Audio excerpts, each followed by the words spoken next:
Pansamantalang ipinahinto ni US President Donald Trump ang planong pag-atake ng United States laban sa Iran upang bigyang daan ang mga negosasyon kaugnay ng panukalang kasunduan para sa kapayapaan.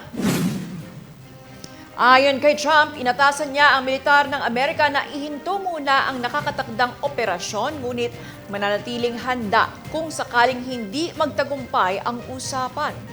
Lumabas ang pahayag matapos kumpirmahin ng Iran na nakapagpadala ito ng panibagong peace proposal sa Washington sa pamamagitan ng Pakistan.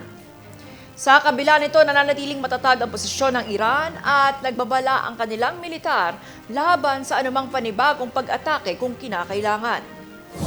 Kabilang sa mga pangunahing isyu sa usapan ang muling pagbubukas ng Strait of Hormuz, isang mahalagang ruta ng pandaigdigang supply ng langis at ang usapin sa nuclear program ng Iran.